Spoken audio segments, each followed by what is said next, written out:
Good evening, everybody, and welcome to this edition of You Cannot Be Serious on learmedia.tv.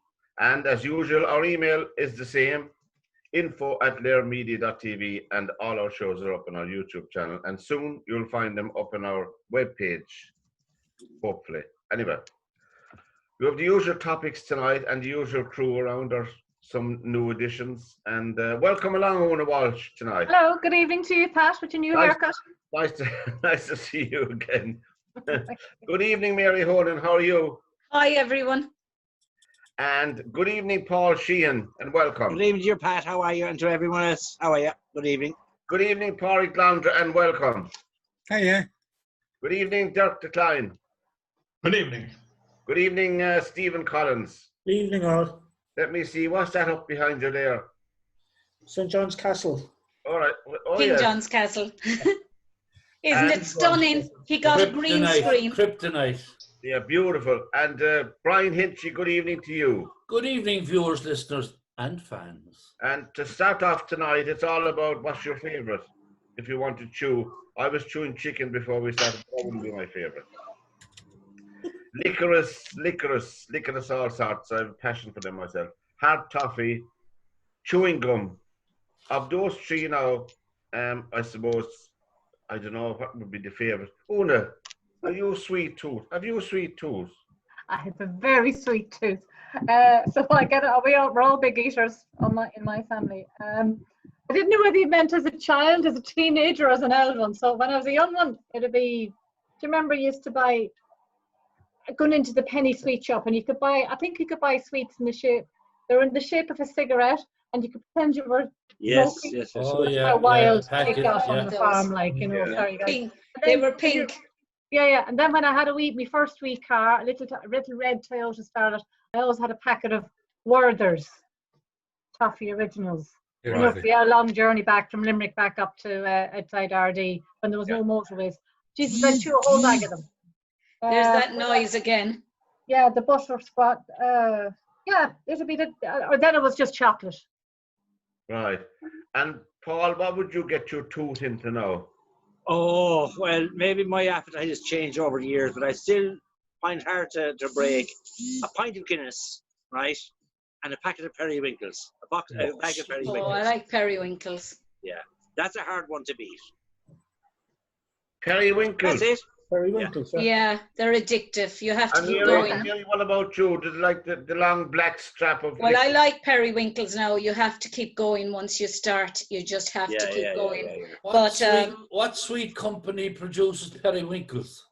I don't eat sweets, and I never liked sweets. And I actually, I'm probably a weirdo, but I used to look at people eating chocolate and feeling so sorry for them, because I was imagining it just the texture of chocolate just is absolutely the fact that it goes all soft and melts down your mouth, and I'm thinking, oh God, and I feel so sorry for people, and I'm waiting and I'm thinking, will they ever finish that? I just have a thing. I never liked the texture of chocolate or the taste of it or the taste of anything sugary.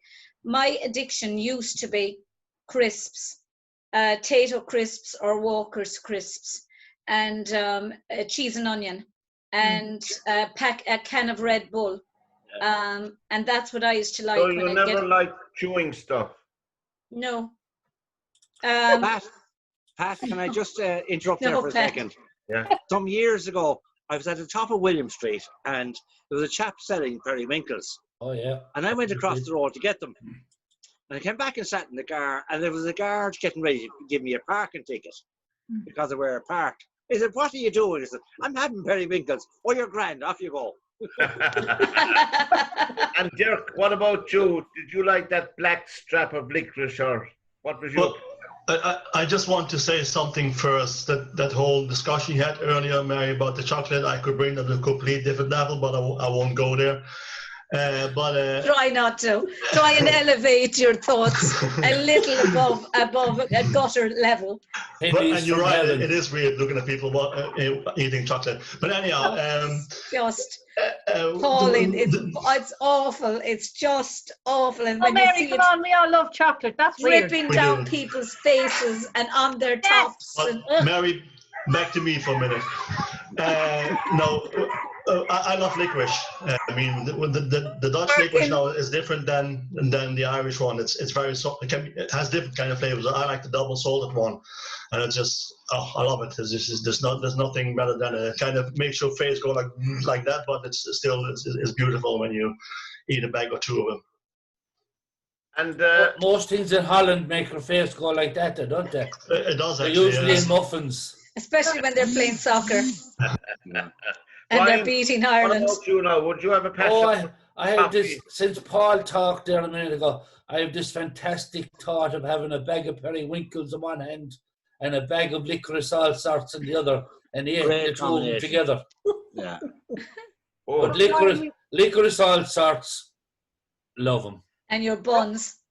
Because there's such a variety. There's such a variety in licorice all sorts. Or Cleves Toffee. Oh yeah. Oh right, okay. Cleves Toffee was, and the Worders now, Worders are probably the nearest you have to Cleves Toffee in taste. Yeah. But Cleves Toffee was softer than the Worders. Do you know the only Ferrero Rocher are nice? Now I'll give Ferrero Rocher. That's chocolate, Mary. Mostly, but there's very little chocolate in the middle, and very little chocolate in a Ferrero Rocher. Oh yeah. It's mostly all a crisp. And Stephen, I like crisps and nuts. Stephen, what about you? Would you get your back teeth into toffee now? No, not toffee anymore. I used to love Cleves Toffee. I used to get it in manifolds. Years ago. Willie Manifold. Willie Manifold. Sweets. You used to get what was called a penny dust.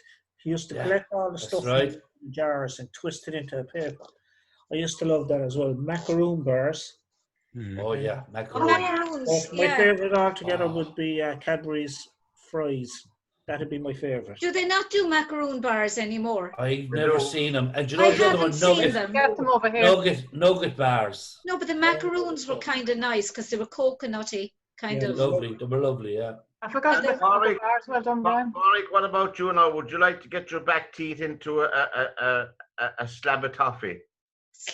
Yeah, I like the toffee now, actually. You wouldn't have a tooth left in your head. I have to watch it now because I have diabetes, so. So is Brian, and so is Damien. So licorice as well. I like licorice as well whenever I can get it. But what's that noise? Is that your phone, I'm just wondering what it is. It's Paul Sheehan came up there as vibrating, Paul. It's you just lighting up. It's the same last night. It's a phone near the microphone, I'd say. Well, it's an iPhone on a webcam. We will. Where's... Okay, hang on. I'm just going to try and adjust something here. You're gone again, Paraig. Is that any better? Now, what we're seeing is licorice, toffee, or chewing gum. There's nobody came out in favor of the chewing gum. What is again now? In the early 1980s, while I was between jobs, I got a summer job in a Tops chewing gum factory outside Cork City, between Cork City and Ballincollig. And I saw how the chewing gum was made. And from that day till this, I'm afraid I didn't eat it. It's rubber, isn't it? There was nothing unhygienic now in the factory that I may haste said, but the way it was made, I said, Jesus, no, it wouldn't be for me anymore. It's like that about a lot of things, Pat. It is. Well, if you saw the way I worked in a sugar factory as well, and a chocolate factory. So if you saw how they were made. I went out with a girl one time that worked making sausages, and she said if you saw how they were made, you'd never touch one. You cannot be serious. Stephen's face. You cannot be serious as a program on lirmedia.tv. Tell all your friends about us. And don't forget to tell them to subscribe to our YouTube channel. We want to get up the subscribers to 1,000. And to click like on our YouTube. Subscribers, and it's free to subscribe. Now, another one we're looking at is famous quotations in time. And I just put down one to be or not to be to give you the flavour, because that one is done to death. And I'll start off with one of my own. I hope I'm not taking from anybody else, but if I am, you can repeat it. The future belongs to those who prepare for it today. And that was said by the wonderful Malcolm X. There you go now. Now, Dirk, That's true. Do you have a favourite quotation of yours or anybody's? It was a quotation my grandmother said to me just before she died. She said, "What are you doing with that pillow?"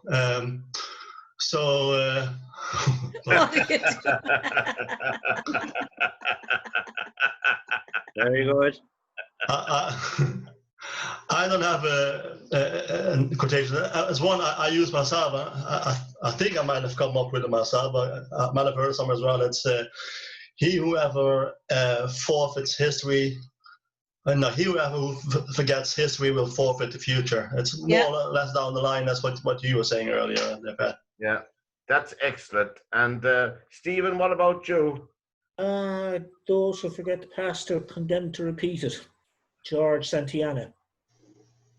Yeah, and I have another quotation as well from my 90-year-old grandmother, or should be a great grandmother at this stage now, but eat it or turn your arse to it. Eat it or turn your arse to it. Eat it or turn your arse to it. Yeah. In other words, if you want to eat your dinner, do. If you don't, starve. Good luck. Now that my grandmother said about her granddad, I won't say which side of the family, said, I hope some night he'll put in his false teeth backwards so he can eat the head off himself. Una, have you any think about it? Una, have you any quotation? God, you're fully informed today with that new haircut, Pat. Of course, I've got a wee quote for you. I love Oscar, what's his name? Oscar Fingal O'Flaherty, otherwise known as Oscar Wilde. Yeah, oh, fabulous. He's my hero. I would have thrilled to have seen him do his thing in London in the theatre back in the day. I just bow at his altar. I've got a few here. I can resist everything bar temptation. It kind of goes with the sweets and the chocolates, and then so does this one. Everything in moderation, including moderation. He was just such a genius, absolute genius. Paul, have you any words of wisdom for us? Well, there's a few come to mind. I've always admired Groucho Marx's statement at one time when he said, "I would never join any society that would have me as a member." That's a good one. But certainly one of my favourite though must go back to Mark Twain, given so much of what we're going on at the moment in the world. And he said one day, he was in a conference with a group of chaps, and they were talking about the morality. And honestly, it was in Washington, and his comment to the whole of them was I thought was quite a genius comment, which was, "It's easier to fool people than to convince them they're being fooled." It's easier to fool people than to convince them they are being fooled. Yes, very good. Our government are doing that all the time. We still hold today in politics, religion, whatever society you're in. It's an extraordinary, little sharp, one-to-one point. I thought it was lovely. And Mary, what about you? I have a few. I can't think who it was said to Winston Churchill, "If I was married to you, I'd give you arsenic." And he said, "If I was married to you, I'd take it." Yeah. Oh yeah, that was the wife of. I'll think of it later on. And a second would be Oscar Wilde's. I have nothing to declare but my genius. Oh yeah, I forgot. That's a well-known one as well. And sorry, no. The third is the pièce de résistance. And my favorite quote from any book, my favorite book of all times, is Man's Search for Meaning, and it's Viktor Frankl's. "Everything can be taken from a man but one thing, the last of the human freedoms, to choose one's attitude in any given set of circumstances, to choose one's own way." And That's not a quote. That's a fucking book. It's not. It's a quote. and Brian, what about you? Man's search for meaning. The one that stuck out to me today and was looking was as, tell me and I forget, teach me and I remember. What's the last I one? like that one. Involve me and I learn. Yeah. And the other one would be, if I don't see you in the spring, I'll see you in the mattress. I told you to get that one quiet, Did you get that one, Brian? I says that to all little kids whenever I'm saying goodbye to them. Right. If I don't see you in the spring, I'll see you in the mattress. There you go. And Paraig, have you anything that jumps Well, out? I've nothing original. Well, only one that I heard recently from Paul. Why do men die before women? Because they want to. Before wife. Yeah, I think a lot of men would agree with you. And there's one by Muhammad Ali just stood out for me. It was Oh God, yeah. don't count the days, make the days count. Muhammad Ali. Fabulous. Very good. Yeah. That's fantastic. And Marilyn Monroe, she had a few little gems herself. Oh, God, she did, yeah. Now, before we get carried away with ourselves. Fear is stupid. So are regrets. The bold Marilyn Monroe, or the tragic Marilyn Monroe, I suppose, in another way. Also. And final one is a man who stands for nothing will fall for anything. And that was one of my favorite men of the 20th century, 19th, 20th centuries, Malcolm X. Malcolm X was more than just a revolutionary. Yeah. An incredible thinker and thought things out until I passed me. I just interrupt there, by the way. The original version of that quotation was Socrates, just to be sure. He didn't have it himself. It's like a lot of Winston Churchill's quotations came from history. That original quotation was from Socrates. Man, I was nothing. Well, off you go. And the bold Bob Marley, lads. Love the life you live the life you love. Very good. I saw another lovely one today, Pat. You have brains in your head and you have feet in your shoes. You can steer yourself in any direction you choose. Oh, beautiful. And that was by Zeus. Oh, that's very profound indeed. And of course, Albert Einstein had a few gems himself. To finish off with Albert Einstein, the only thing that interferes with my learning is my education. My mother had one that was Brishan an dúchas tre hulavan quit. And you know what that means, Pat. I do, yeah. And loosely translated, it means what runs by nature costs no money. And she'd always say that if someone was being the literal meaning is that breathing breaks out through the eye of a needle. But she'd look at somebody, and if they were being incredibly rude, she'd probably remember their grandmother or their mother, and they might have been just the same. And all she'd say is Brishan an dúchas. Well, and everyone knew that what she was meaning was the apple didn't fall too far from the tree. Yeah, and if you look at the old Irish shannuckles, I have them with me now, loads of them, and they made perfect sense. Short and sweet and sharp. Níl Tinton nor the Hinton. And there's another famous one. I think he was an Irish politician as well, Edmund Burke. Yeah. For evil to flourish, all it needs is for good men to do nothing, or something. Yeah, for evil to flourish, that's it. all you need is for good men to do nothing. No, all you need here is a voice on you, and you cannot be serious at the program. Media.tv. Go.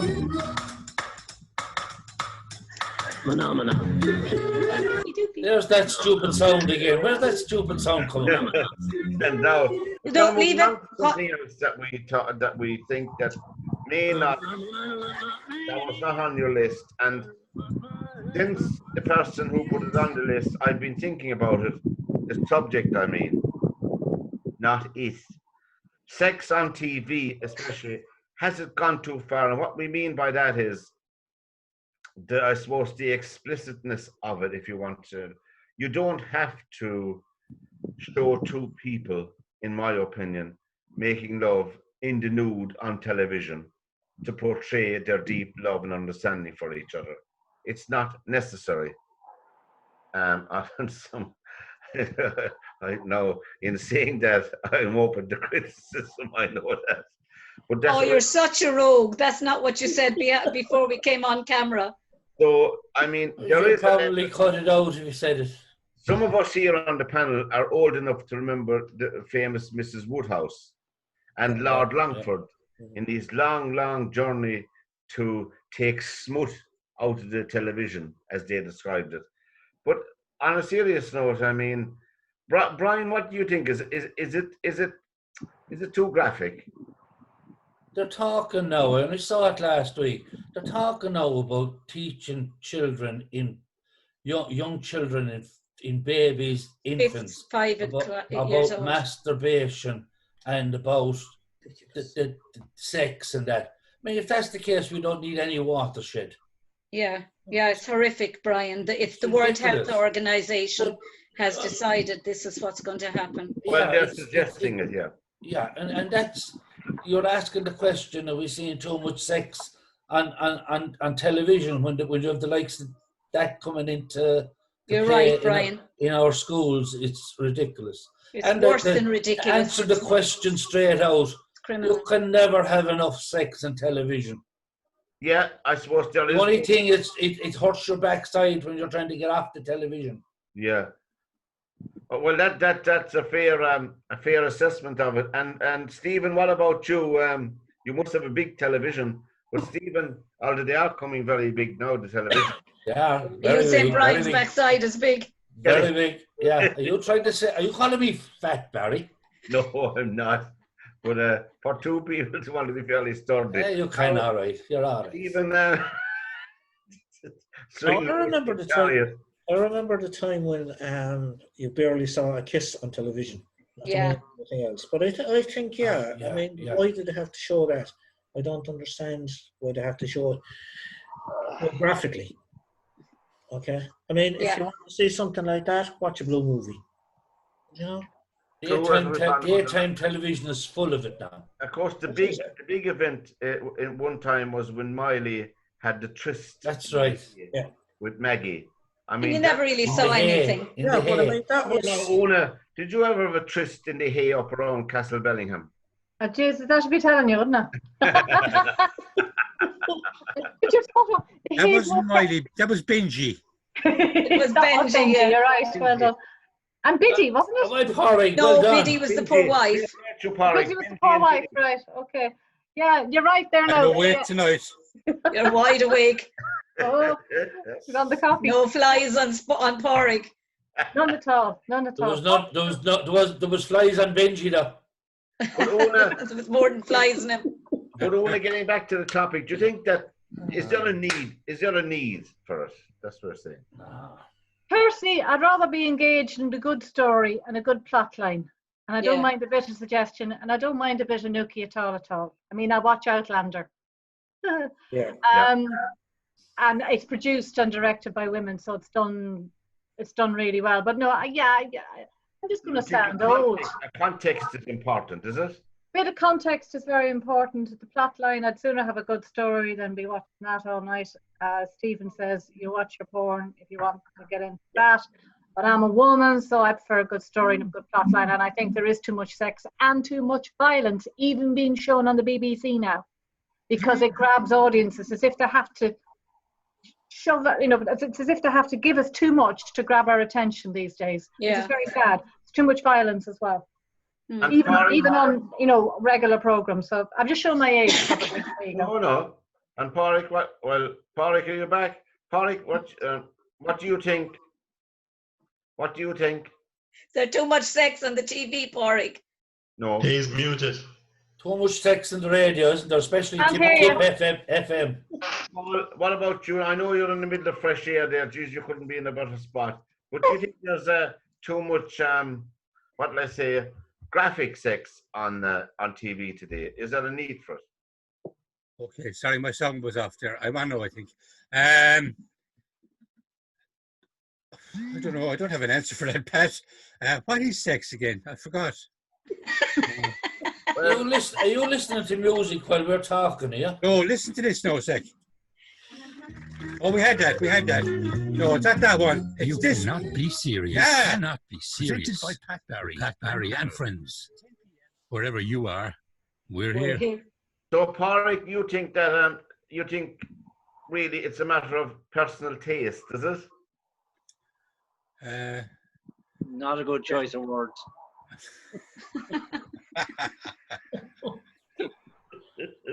Is it on radio or television you're talking about? On television. Television. You don't see wouldn't much see of it on radio. now. What's that latest thing that's on now? Imagination. What's the latest thing Normal that's on? people. That's it, yeah. I think The they don't Archers. start Was to there start much off. sex in the Archers? Yeah. I've never awful lot. watched it. No. Me neither. There's an awful lot of Listen to it. And Paul, what about you? Well, my personal opinion, Pat, is that How long have you what's passed? happening on television at the moment is we're taking the normal of people's lives and we're turning it into how would I put it? A Soap very opera. sensationalist event. I.e., for example, and it's slightly different subject, if you go onto any of the news channels at the moment, everything is a news flash. Everything is a major event. Nothing is normal. Everything is sensational. And now what we're doing as a society is we're taking a basic human function, okay, not being rude against that, and we're somehow saying we've got to use that to sell our station. And my attitude would be is, if your station or your society has to come down to sell sex in order to sell yourself, then you don't know how to sell yourself or your station in the first place. Yeah. That would be my answer to that. Well, we're in here in Lear, we've dispensed with the idea of the nude calendar. So you're right there. We're going to follow your example. And Stephen was Mr. January, Dirk was February, and Pat was March. We did all worked out. There wasn't I was the rest of the year. Calendar, yeah. And some of the plants were way too small.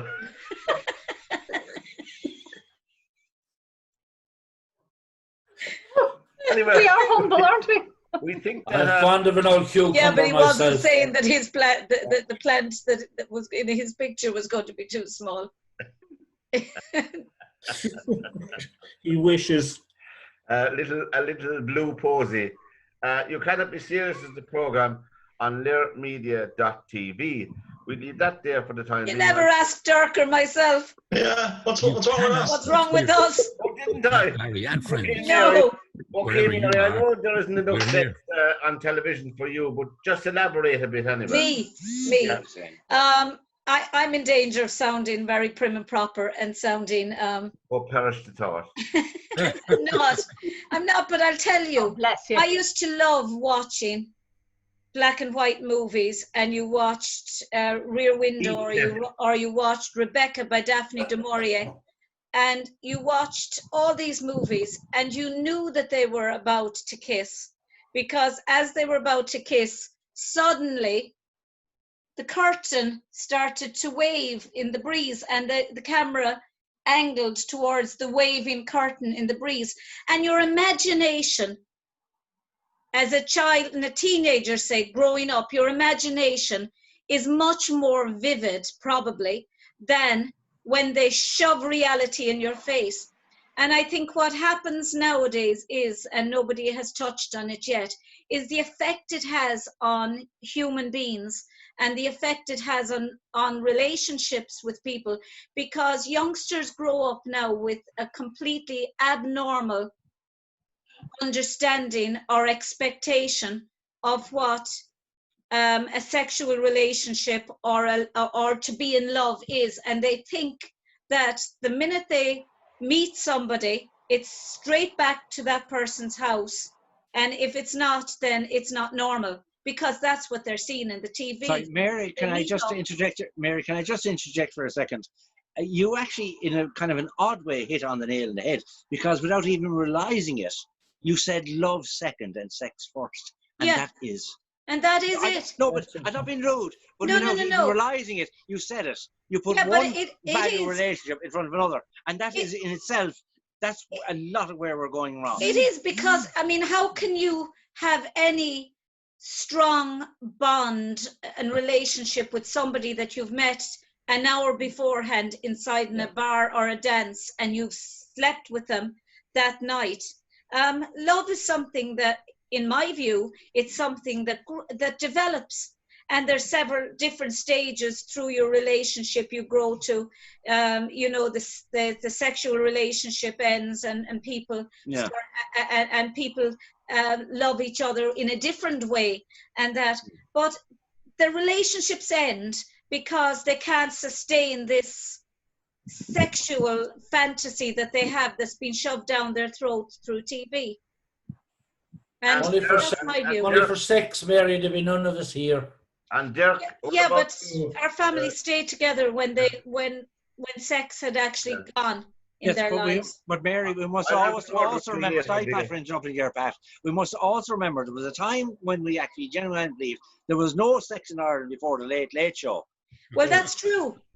Yeah, that's true. Hence 14, 15 children per family. But I didn't get. I come from a different kind of background. I do not totally agree with you, Mary. I have to say, because when people watch the black and white movies, they were still having the nookie in the bathrooms and in the bars. And I know that, but they just weren't showing. So I don't think that actually makes much of a change nowadays. Now, I'm kind of with Una. It has to be in a context. There has to be a storyline with it as well. Because if you watch shows like Game of Thrones, it's a very good storyline. It's based on characters, and there's a lot of there's a lot of sex in the program as well. But there's no issue with it. On the other hand, there's other programs. A show called Sense8 comes to mind. It's only a margin of what's seen on Game of Thrones, but it doesn't suit the story. There's one scene there's two women and it had completely nothing to do with the storyline, and they just put it out there for the sake of putting it out there. It has to fit a story. There has to be a connection to whatever the story is, and I think that's what it is. And I remember growing up in the Netherlands, there was an ad on TV for the Dutch Lotto.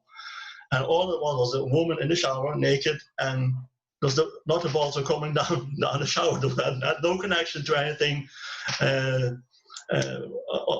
Wasn't connected to lotto at all, but hey, that's what they showed. But you remember it?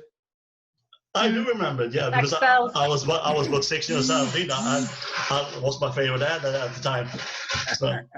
Well, the thing about some generational thing with myself, I'm of a different generation than my son and my daughter, my two sons and my daughter. But one thing we were able to discuss at some level about the whole idea about sex, not to equate it totally. You have to have, in my opinion, you have to have emotional intelligence to go along with the physical attraction as well. You have to have them at an even keel. If you just want to have sex, you can go away and pay for it. But if you wanted an emotional, mature relationship, that's what we're talking about. Because there's plenty of places you can go and pay for sex if you just want it as a mechanical thing you want to do. You go online now, free. Paraig wants to know where your sources are. There's only hearsay, no point, but I think the Dock Road is one of them. But No, hey, I don't know. I think they're going from there now. It's all virtual now, isn't it? Yeah, I think they were moved from there, yeah. But I found them. them. Brian, the fountain of knowledge. That's something to Google now. When was the first gay kiss on the soap on television? In Ireland. That's where? Can any of the soaps? Wasn't it? I mean, anywhere. No, was it Hollyoaks, no? No, it was back in the 1990s in as far as I know, in that one, oh Jesus. The Brookside. The soap at the pub. Brookside. Okay, it was. Emmerdale. Here are the most memorable moments in LGBT moments in British soap opera. EastEnders was the first soap opera to feature a gay kiss on British TV. The characters of Colin Russell and Barry Clark shared a moment of intimacy during a January 1989 episode, and the historic moment was watched by about 20 million viewers. Why? Was it nothing to do out of food? But we leave that topic there before we get too bogged down in things. And Yeah, you cannot be serious with Pat Barry and friends. Wherever you are, we're here. Did you get we'll that? move along with a serious topic. Fabulous, Paraig. And we're putting the proposition to our panel. Banks, we're saying, and all the views expressed on this show and all the other talk shows on our station are individual opinions and not necessarily the opinions of LairMedia.tv. Banks, building societies, mortgage companies, really, they're just there to service their own people. In other words, service people who already have money. They're not there, they don't have a social function to their. So we're saying that banks, building societies, and those people like that. I mean, I take a simplistic view. The very reason you go to a financial institution for a loan is you don't have any money to service whatever you want to do. So, I mean, why would you go for a loan if you have money? I think it's very simple. And so we don't have what I call a bank with a social conscience. The credit unions used to fulfill that function, and I served on the board of one for years, but they seem to be moving away altogether now from that, their original function. Some of them are okay, but they seem to be moving away to more of a financially controlled entity like the others. What do you think, Dirk? Let me illustrate a little story that happened to myself when I first moved here. Now, we moved here in 1997, and just before we moved here, it was, we moved in November, but we came on holidays in August 97. And I told my wife, she's Irish, I told her, listen, you go to the bank and open a bank account there. So everything is ready for when we move here, once the house is, our apartment is sold. So she went in, and then the lady at the till said, no, you need to have two means of identification. You also need like a driver's license and passport, and you need a letter of your home address. And she said, well, we're not living here yet, and I don't have a driver's license. And so then you can't open an account. I thought, well, okay, fair enough. So, and then I said, wait till we move here. Then a few months later, we moved, and I went to the bank, same bank, different branch, it's the AIB, and I went in, sat down at the desk with a lady there, and I told her, listen, I have a filthy amount of money coming in, and I need a bank account. Eventually moved here, and you went to the AIB. So, and then I said, I need a filthy, I'm getting a filthy amount of money coming in, and I need a bank account. She didn't ask me for anything. She didn't ask me for a passport, a driver's license, no letters. Sat down there, opened the account with me at the spot, offered me a cup of coffee. Now, that's how bank works. If you don't have any money, forget about it. It's just, they want to see your money before they actually can even consider you. No, I didn't have any money coming in that stage, but she didn't know that. I had about 50 quid or something, but she didn't know that. She just assumed that I was a wealthy foreigner coming here. So a few months later, we had a chat again. Dirk, I'll have a chat with you after the show, all right? Yeah. Yeah. We'll go to that branch, that bank branch. Yeah. Pat knows people who know people.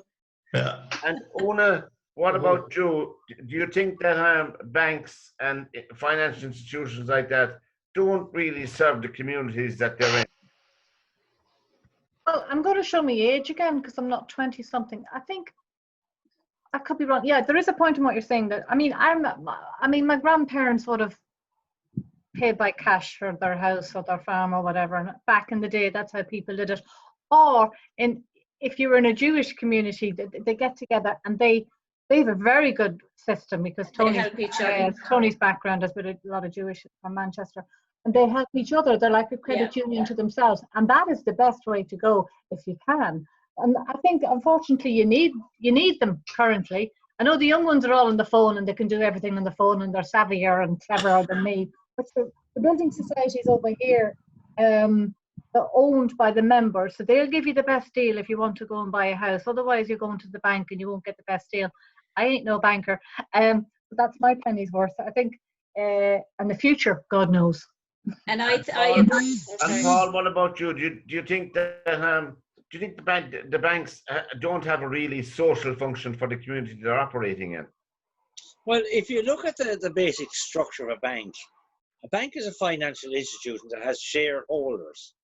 Now, the shareholders really, Pat, with all to all of you at the end of the day, they're not too bothered about you at all.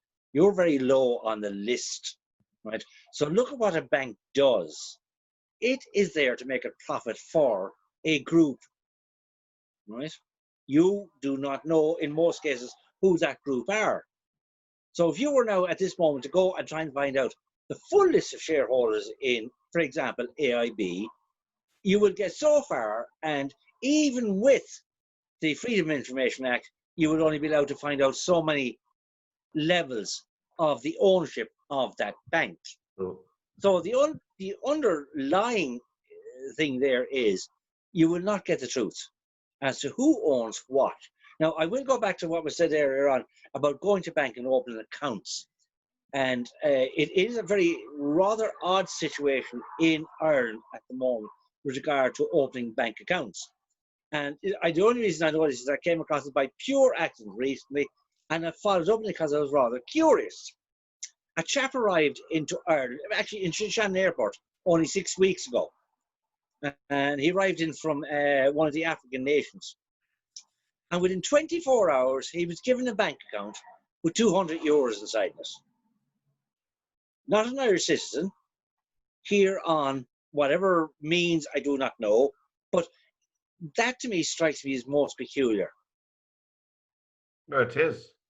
Yeah, because it's just when you go back to happened. it, yes, and the reason it was done is because people want. You've got to remember, there's a want and desire are two different things.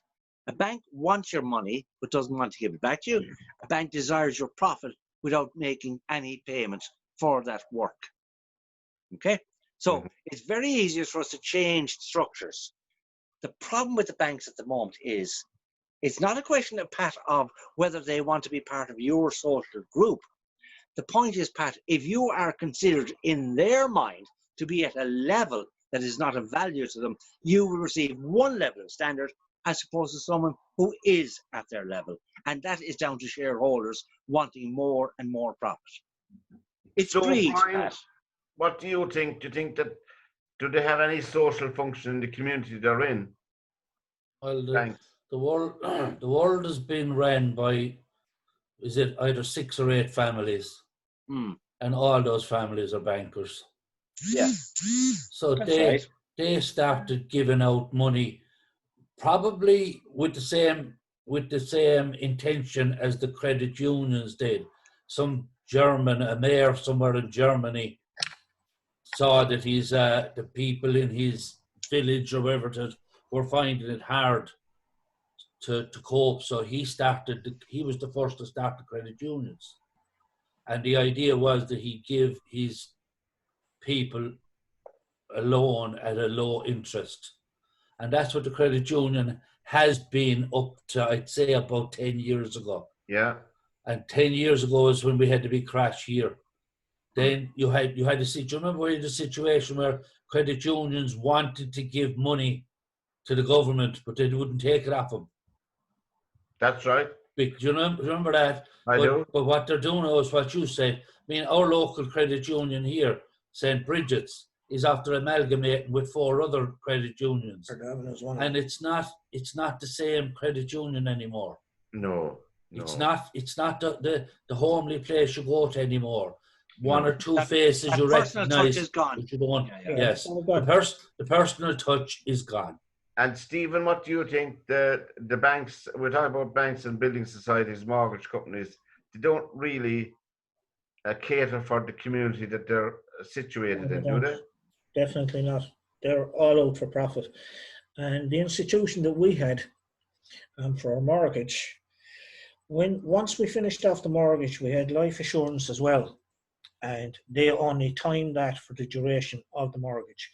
So we went in to inquire about life insurance again, obviously, and to be told that we had to give them so much money. Okay, but if suddenly one of us died, then we probably wouldn't get an awful lot back. So we could have put in 15 grand and we'd have been lucky if we got 5 back. You know, that type of thing. So no, I don't think they do. It's all for profit. Well, I know in my case, I was paying into a policy from 1980, and by the time I came to retire, it was worth buttons, and I was 30 plus years, and it was appalling. But anyway, it's my own fault. But Mary, what do you think of this idea of banks, building societies? They're not really rooted in the community. When I think back on the credit union, say for instance St. John's Credit Union, my uncle, my mother's first cousin, I called him Uncle Anthony. He was the first member of St. John's Credit Union. My mother was the second, and they were in it all their lives, and all her married life, for instance, and it used to be a great service for people who needed it. Now it's turned into a bank, basically, and you have to have the same amount almost to actually borrow. And my attitude towards credit unions and that is that what happens when you badly need the money for a reason, and they won't give it to you because you don't have a load of money in the credit union. The idea of the credit unions were for people who couldn't afford bank accounts or couldn't go to the bank to get loans, and were there as a community service for people. They don't give you, just say for instance you were trying to pay off a Visa card or an Access card or credit card bill to get you out of danger, and you went to the credit union to ask them for a loan to pay off your Visa card so that you had the credit union at a lower rate, they won't give it to you. Yeah. Well, That's not very friendly, no. And that to me is simply appalling, because in order to get out of debt, you'd be paying the credit union less because you'd be paying them back, plus, you know, you'd be putting money into your savings. And surely that was the whole modus operandi of a credit union, was to be there for people who couldn't afford. But the government have brought them into line now, accounts. though, haven't they? They've Pardon? brought in much more regulation for the credit unions. Oh yeah. More like a bank now than anything That's else. what I'm saying. It's more of a bank than. They find it very difficult. I know I can only speak for myself to find people to serve on the board, because I've been asked tons of times, but I did my stint for 6 or 7 years, you know, and it's huge amount of work. It's voluntary and it's free, and I like that, but it's huge now. The volume of work is out of all order, you know, and so. And you have to go through so many loops, jump through so many hoops. They want this bit of information and that bit of information, and all the things they want are what they'd ask in a bank. Yeah. Well, what's happening then, Pat, is that people are being pushed to the lenders. And you go to a lender, you pay 20% interest. I know a money lender, I'm not going to mention any names. He had a very thriving business, but most of his customers were in South Hill and Myross. And he said to me, Brian, he says, the people in South Hill and Myross don't want to know how much a thing costs. They just want to know how much each week. Yeah. And as anybody would. I mean, there are money lenders, there are companies, money lending companies, for the want of a better word, who are licensed by the state to lend you money. They're not banks, they're not building societies, they're not credit unions, but they operate legally. But they operate immorally, in my opinion, because they're charging up to 80 to 160% on small short-term loans. And So, they're and they're legal. allowed, They're allowed to do that legally. they are, Yes. yes, they have license from the central bank to do it. There's been many Yeah. cases made to bring that rate down by a third or whatever. But anyway, And we wonder why we want change in this country. I know. And Paraig, what about you? Do you think the banks aren't much good to you, or building societies, except you have money? Yeah, that's definitely what it is. They're very similar now to the banks, you know, the credit unions. Yeah. It's, Sad. I definitely It's just tragic. It's immoral, and it needs to stop. Now, I mean, And if you owe the bank €2,000, they'll come after you like a ton of bricks. But if you owe them 2 million, Oh, they forget won't, it. they won't come but near I you. think debt would be so much. I know nothing. I like Una says earlier on that she's not financially savvy. Neither am I. But I think the debt would be halved at least if people who could go to their local credit union, get a loan, a small loan to pay off, say, credit card bills, and then pay off every week the credit union. And I mean, St. John's Credit Union was one of the first credit unions in Limerick, the biggest credit union in Limerick. It was worth millions. It had millions of pounds at the time, money in the credit union.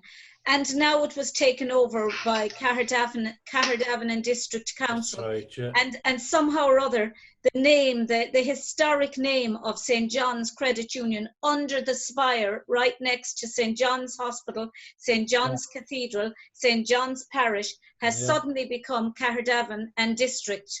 You'd imagine, you're right too, you'd imagine if it was going to be given a name, it should have had a neutral name.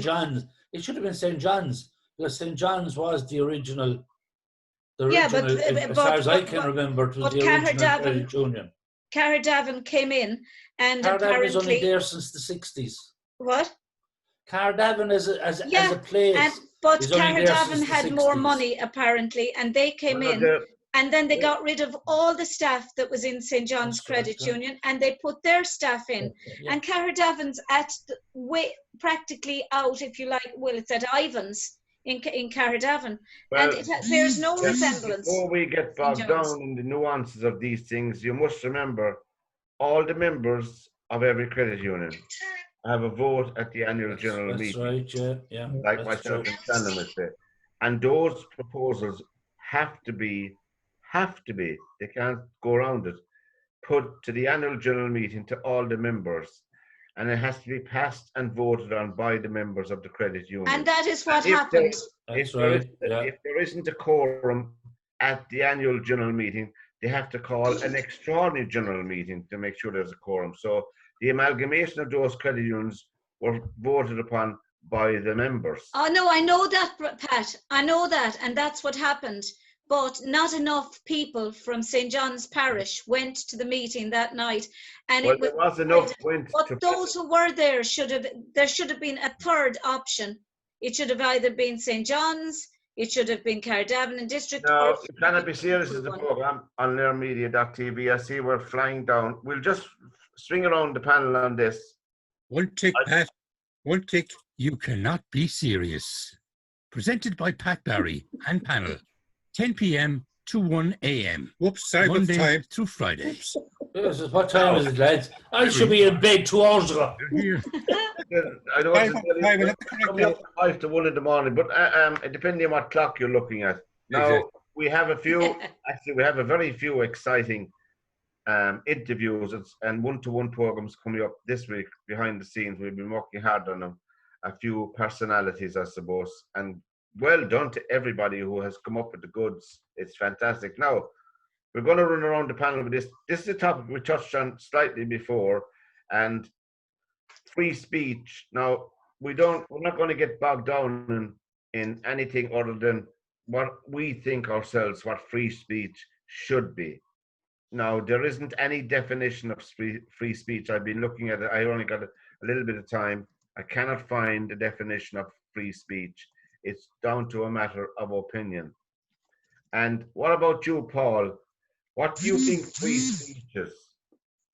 Well, you see, free speech has been there since mankind existed.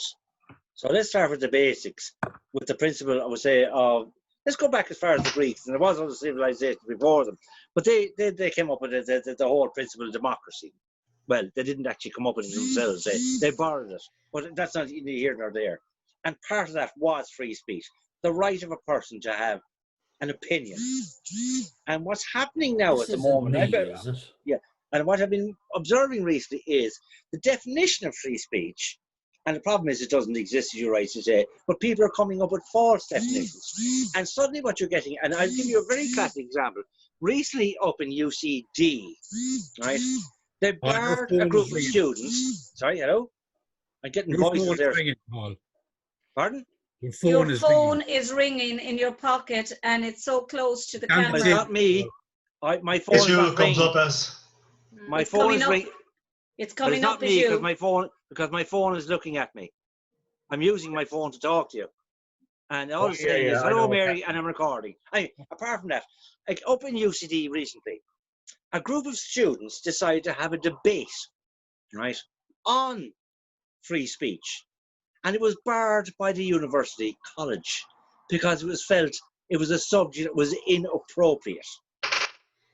Right? Now, in my opinion, when you go to that level of what is free speech and what is not, you have a serious cultural and social issue. So my question earlier on was with regard to, and I said this about, is free speech free? And the very fact is, I personally believe it is not free anymore, simply because there are definitely groups of people out there who do not want you to have a free voice, who do not want you to say what your opinion is, whether it's a political, a social, an economic, or a moral view, because And a new it organisation in doesn't Ireland suit called their Free Speech set narrative. it up. People want to So go. I don't believe free Yeah. speech is free anymore. That's it. And as I said, there is an organisation called Free Speech Ireland. If you want to check out their Facebook page. Yes, I've had a look at it. Yeah. Yeah, I know the people involved in setting it up because they're grappling with that. Some of them are down in UCC in Cork. They've invited, I think they've invited us down, one or two people. There's a conference coming up when all this COVID-19 and a half is all over. But Dirk, we cannot define free speech, but I think all of us here would agree, we think we have a fair idea what it is. Yeah, But Pat, now we're practicing it right now. yeah, But you've got to exactly. remember, there Expressing is your own opinion. we're not No, far we're away from a not. situation. We're not, because if we say anything wrong, Mary Honan's going. And your phone keeps buzzing. It's your phone. I think you're getting text on your phone or something. And next time when you're on, maybe just turn off all your apps on the phone, because that's what's making the noise at the moment. That's what's happening. You're getting My texts apologies for in. that. You light up. Yeah. Pardon? Anyhow, Apologies, but sir. yeah, free speech, it all depends on where you live as well, of course. I mean, Yes. free speech in China is different than free speech in Ireland. So I mean, it's that simple. It's defined from where you live or what part of the world you're in. I think often people make free speech and make the difference of think that they have free speech, but when it turns into just hate and only hate, to me that's not free speech. That's just spouting stuff that no one wants to hear, and that's unfortunately that's often what the case is nowadays. Yeah, I think there is a difference between hate speech and free speech, and I think most people would know what that is, you know. Yeah, but hate speech is hate speech can be defined in so many ways. I mean, you have to be so careful now that you don't. I mean, everyone has a right to, or should have a right to be able to say what they like. Of course, we should all be able to, in an ideal world, be able to just come out and, as Dirk says, spout any sort of thing that you'd say up at the bar and think that you were being funny saying. But at the end of the day, we all have, you know, everybody, for instance, everybody has family members who might be part of a certain group in society, and you don't want to offend, and you don't know who's listening to your shows or what. And there's an onus. Pope Francis put it very, very succinctly on board his plane one day when he was asked about free speech. And he said, free speech should be the right of every human being, but along with free speech comes the responsibility first not to hurt. And I think if you hold that thought in your head and you think, is what I'm going to say important? Is what I'm going to say relevant? And is what I'm going to say kind? And if it's not, then keep it to yourself. Everything that you want to say at times isn't something that you should say in that particular moment. That's the way I feel. And you might think things, but you don't say them. But Stephen, have we such a thing? Is there such a thing as free speech? I don't think there is anymore, to be honest with you, because it's too easy to offend people now. You know, what you mean is people are easily offended, or they're easily offended. They are, yeah. Absolutely. And not only that, but if you, in a lot of cases, even here in Ireland, if you go against the system and you say what they don't want you to say, then, you know, you could be in trouble, you know. You could lose your shirt, you could lose your reputation, you could lose your business. Yeah, you could lose everything because of it. So, no, I don't think we have free speech anymore. I was listening to somebody last night talking, and he's a comedian, and he said he's now at a stage where he's taking down videos that he's done years ago up on YouTube, and he's now afraid of his life, that something that he said or did in an act 10 years ago could come back and haunt him now, because society has changed so much that it's not what he said now, and he said it to Pierce Morgan, it's not what he says in his comedy acts now that matters, it's what he said 10 years ago that could be dragged out by somebody. Well, I mean, that's a matter for himself. And he's sued, and he loses his business and his reputation. Anyway. But it's not a matter for himself, Pat. It's very much not a matter for himself. That's a decision to that. Brian, we're talking about free speech. Is there such a thing as free speech? No. No, the fact that you even have to ask the question means that there's no such thing as free speech. Because as far as I'm concerned, it's all down to the do-bloody-gooders in this world. And I would take every do-gooder in this world and I put them up against a wall and I'd shoot the whole lot of the bastards. Every single one of them. And then shoot them as they come along, as they come along. And just keep on shooting them until there's no more do-gooders in the world. And then we will have free speech. And Una, do you have free speech over where you are? We have free speech up to a point, like you have there. And as also that, I think it was Dirk said, and thank God we don't live in China. I don't live in China or wherever. Or North Korea.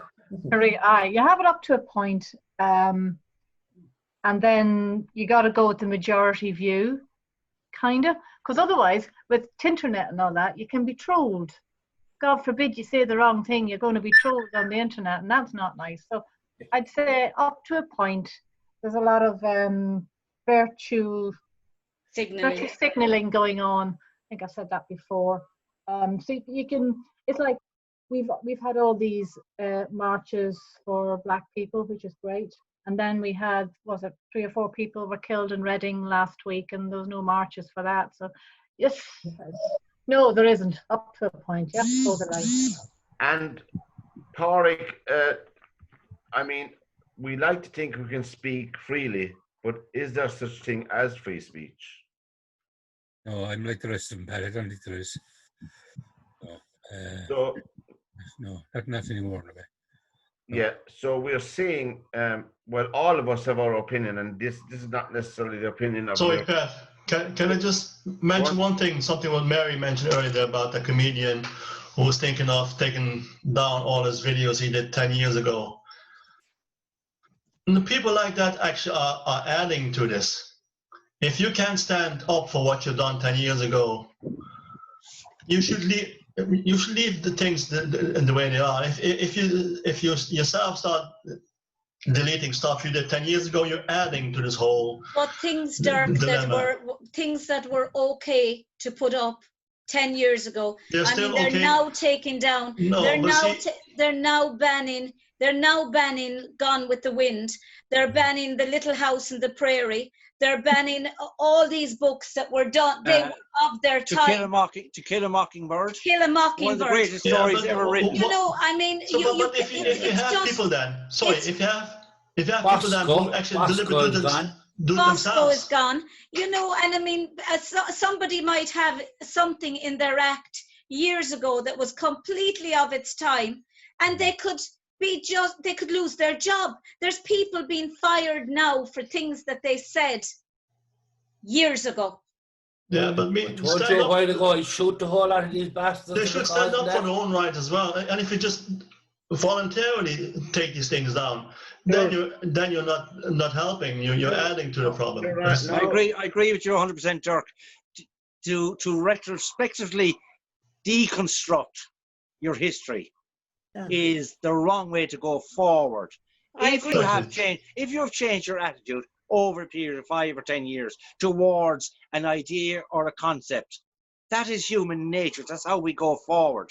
But to deconstruct your history is a very, very dangerous thing, because history has shown us it is the greatest route towards global conflict. Yeah, one of the things that struck me, and I'm not an advocate for any presidential candidate, by the way, it's only my opinion. Here we go. When Donald Trump was running for election, they brought up stuff he said 12 and 14 years previously. Yeah. So That's politics. And stuff that his mother said. That's politics. They brought it up at many other candidates. Now Joe Biden is getting the treatment. That's politics. All candidates get the treatment of what they said 10. I even read a quotation today about Joe Biden, what he had said, wait for it, 36 years ago. What relevance has that today? I mean, when I was 36 years younger than I am now, I was more foolish, less aware, less mature. So, I mean, it's ridiculous. You're right. It's absolutely... Anyway. Once you're in the eye, Pat, once you're in the eye. Before we finish, on this day, because I was reading about him, on this day in 1915, the wonderful patriot of ours here in the Republic of Ireland, Jeremiah O'Donovan Rossa, passed away.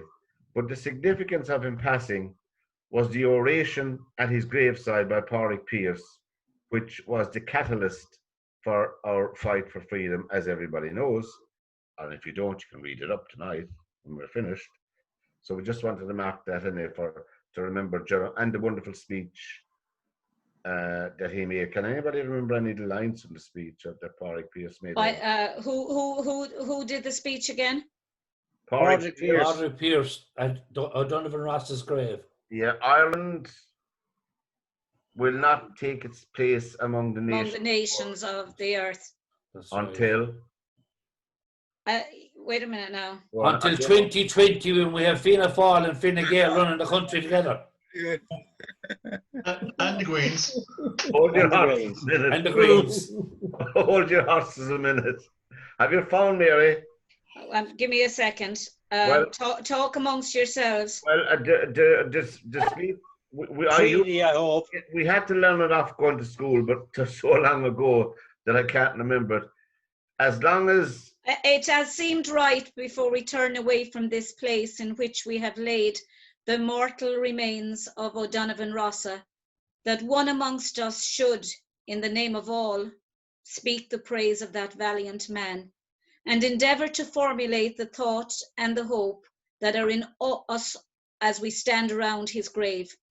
And if there is anything that makes it fitting that I rather than some other, rather than one of the grey-haired men who were young with him and shared in his labour and in his suffering, should speak here, it is perhaps that I may be taken as speaking on behalf of a new generation that has been rebaptized in the Fenian faith, and that has accepted the responsibility of carrying out the Fenian programme.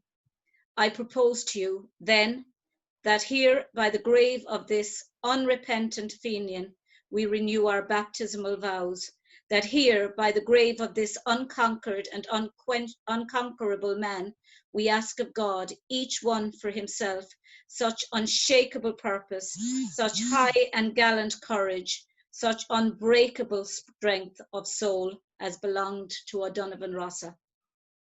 Wow. Mary, can I just interject there just for one moment? If that was said today, I guarantee you that speech would be banned because it would be considered as going against the norm of the people. Yeah, well said, Paul. I suppose on that note, lads, thank you for your contributions and your time, of course, and we really appreciate it here.